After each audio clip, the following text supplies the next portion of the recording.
பாதி நார் அதிலே வந்துடும். ஒரு பாத்திரத்தில் கொஞ்சம் தண்ணி ஊற்றி ஒரு ஸ்பூன் மோர் ஊற்றி நம்ம ரவுண்டாக கட் பண்ணி வச்சுருந்த வாழைத்தண்டை இந்த மாதிரி குட்டி குட்டியாக கட் பண்ணி வச்சுருக்கோம். இது நார் இன்னும் கொஞ்சம் இருக்கும்.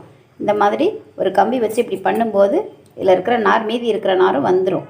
இதை கையில் வச்சு எடுத்துட்டு பொரியல் பண்ணலாம்.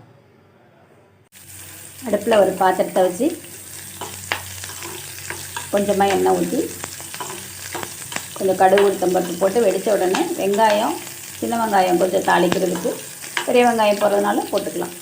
ஒரே ஒரு பச்சை மிளகாய், கொஞ்சம் கருவேப்பிலை போட்டிருக்கேன். வெங்காயம் நல்லா வதங்கிடுச்சு. இந்த நேரம் நம்ம கட் பண்ணி வச்சுருக்கிற